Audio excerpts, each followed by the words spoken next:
Lo mungkin ngerasa badan lo sehat, pikiran lo jalan, tapi kenapa makin hari lo makin susah mikir jernih, gampang capek, dan gak bisa fokus dalam jangka waktu yang lama? Nah, kalau lo relate, mungkin otak lo lagi pelan-pelan rusak, dan penyebabnya bukan hal ekstrem, tapi kebiasaan kecil yang tiap hari lo lakuin tanpa lo sadari. Karena faktanya, menurut studi dari National Institute of Mental Health, kebiasaan sehari-hari yang buruk dan rutin dilakukan bisa menurunkan konektivitas antar bagian otak yang penting buat fokus, memori, dan pengambilan keputusan. Jadi, hal-hal sepele yang lo anggap nggak ngaruh bisa bikin lo makin susah mikir jernih, makin impulsif, dan makin mudah kehilangan arah hidup. Selain itu, fakta lain dari University of British Columbia juga nunjukin kalau gaya hidup modern, seperti kurang tidur, mageran, dan konsumsi konten berlebihan, bisa bikin ukuran bagian otak tertentu menyusut. Dan yang lebih parah, efeknya nggak langsung kelihatan hari ini. Tapi makin lama lo biarin, makin dalam kerusakannya, makin susah juga buat balikin kondisi otak lo kayak dulu. Dan di video ini, gue bakal bahas 6 kebiasaan sepele, tapi berbahaya dan bisa merusak otak lo, bikin lo susah berkembang, dan lama-lama bikin lo jadi versi terburuk dari diri lo sendiri. 1. Multitasking berlebihan. Lo kira multitasking itu keren? Padahal, otak manusia nggak didesain buat ngerjain banyak hal sekaligus. Setiap lo loncat dari tugas A ke tugas B, otak lo butuh waktu buat nyetel ulang. Penelitian juga bilang, multitasking bikin IQ lo turun sementara dan ngurangin kapasitas memori jangka pendek. Jadi kalau lo makin sering multitasking, makin kacau juga kemampuan fokus lo ke depan. Kalau lo terjebak di kebiasaan pertama ini, ada beberapa cara untuk ngatasinnya. Yaitu, lo harus latih otak lo buat fokus satu hal. Caranya, pas lagi ngerjain tugas, tutup semua tab dan notif yang nggak penting. Simple, tapi efeknya kerasa banget. Selain itu, lo juga bisa mencatat kerjaan lo secara urutan. Tulis 3 hal penting yang harus lo selesain hari ini dan kerjain satu persatu. Lo bakal lebih tenang, lebih fokus, dan otak lo pelan-pelan balik jadi produktif. Dan ingat, multitasking itu bukan tandanya lo sibuk. Multitasking itu tanda kalau lo belum ngerti cara kerja otak lo sendiri. 2. Scroll berjam-jam tanpa tujuan. Tiap lo scroll IG Reels, TikTok, dan YouTube Shorts tanpa arah, lo lagi numpuk dopamin instan di kepala lo. Dan yang parahnya, otak lo jadi kecanduan rangsangan cepat dan nggak sabar sama proses yang butuh waktu. Akhirnya, lo jadi gampang bosan, susah fokus, dan nggak sanggup ngerjain hal-hal penting. Cara ngatasinnya simple, lo nggak perlu berhenti total scrolling, lo bisa kurangi waktu scroll per harinya aja. Misalnya, lo cuma boleh scroll saat semua kerjaan lo selesai, dan batasi waktu scroll maksimal 30 menit. Kemudian, lo juga bisa ganti tontonan lo dengan yang lebih mendidik, seperti podcast edukatif yang lo suka. 3. Kurang tidur. Banyak anak muda sekarang yang selalu hidupnya seperti kelelawar, siang tidur malamnya malah melek.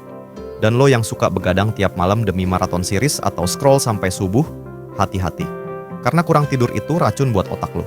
Pas lo tidur, otak lo sebenarnya lagi bersih-bersih, racun sisa aktivitas seharian.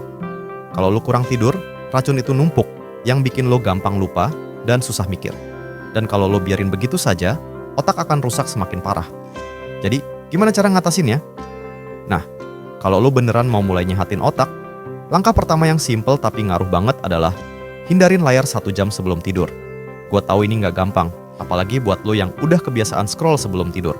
Tapi ada trik simple yang bisa lo coba, yaitu ganti waktu scroll lo dengan dengerin lagu. Misalnya, lo pilih lagu favorit yang durasinya sekitar 30 menit. Lo rebahan dan lo set target.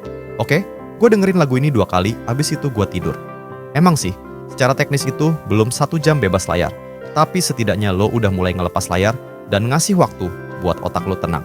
Dan biasanya, sebelum lagunya selesai pun, lo udah ketiduran. Dan lama-lama, kebiasaan ini bisa bantu lo nge-build rutinitas tidur yang lebih sehat. Yang penting, lo mulai dulu. Karena dari belum 1 jam, bisa jadi 1 jam beneran. Dan dari 1 jam, bisa jadi tidur lo balik normal, tanpa racun dopamin dari layar HP sebelum tidur. 4. Hidup di zona nyaman terus-terusan. Otak lo berkembang lewat tantangan. Tapi kalau tiap hari yang lo cari cuma kenyamanan, main game, rebahan, dan nonton hiburan tanpa henti, otak lo nggak dilatih. Lama-lama, otak lo kehilangan kemampuan buat ngadepin hal sulit. Lo jadi gampang panik, gampang nyerah, dan nggak siap sama tekanan hidup. Solusinya gimana? Nah, lo harus latih otak lo pelan-pelan buat tahan tekanan lagi. Nggak perlu ekstrim, lo bisa mulai dari hal kecil yang nggak nyaman, tapi bermanfaat. Misalnya, bangun lebih pagi dari biasanya, olahraga walau cuma 10 menit, ngobrol sama orang baru meskipun gugup, atau selesaikan tugas yang paling lo hindari di awal hari.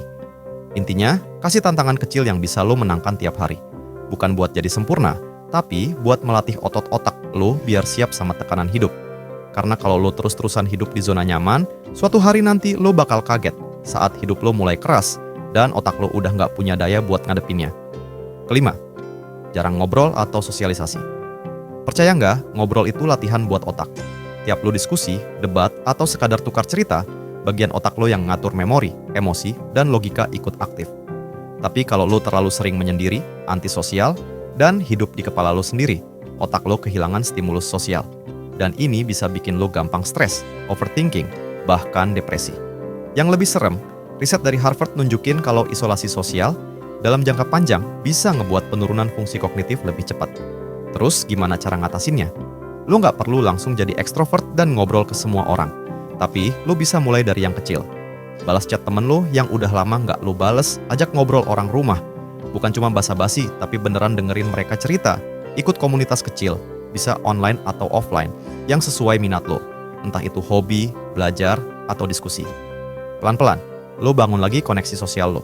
Karena koneksi itu bukan cuma buat bikin hidup lo lebih rame, tapi juga bikin otak lo tetap sehat, stabil, dan waras. 6. Ngebiarin pikiran negatif terus jalan. Kalau lo sering nyalahin diri sendiri, merasa gagal terus, ini bahaya banget. Pikiran negatif yang terus dipelihara bisa bener-bener ngerusak struktur otak lo. Penelitian juga nunjukin kalau stres kronis dan overthinking bisa ngecilin bagian hipokampus, bagian otak yang ngatur memori dan belajar. Terus, gimana cara ngatasinnya? Oke, pertama-tama, sadari pola pikir lo, jangan langsung percaya sama semua pikiran lo sendiri. Pikiran itu kadang kayak noise, berisik, tapi nggak semuanya benar. Tiap kali muncul pikiran negatif, coba lo pause bentar dan tanya, ini benar atau cuman kebiasaan gua mikir buruk? Selain itu, lo juga bisa nulis, dan jangan dipendam. Luapin pikiran negatif lewat tulisan. Lo bisa tulis di jurnal, catatan, atau bahkan voice note.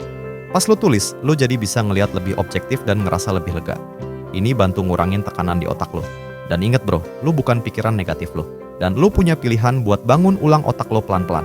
Karena setiap kali lo memilih buat ngelawan pikiran negatif itu, otak lo juga ikut berubah. Dan perubahan kecil itu yang nantinya bikin lo kuat. Bukan cuma secara mental, tapi juga secara biologis. Sekarang coba jujur sama diri lo. Dari 8 kebiasaan tadi, berapa yang masih lo lakuin tiap hari? Kalau lebih dari 3, berarti lo harus mulai ambil langkah sekarang. Karena otak lo bukan mesin abadi, dia bisa rusak. Oke, kalau video ini ngebuka pikiran lo, langsung klik like sekarang juga. Biar algoritma tahu kalau lo butuh lebih banyak konten kayak gini. Share juga ke temen lo yang butuh disadarin, bukan cuman dihibur. Dan pastiin lo subscribe biar nggak ketinggalan video-video yang ngebantu lo berkembang, mikir lebih dalam, dan jadi versi terbaik dari diri lo. Sampai ketemu di video selanjutnya.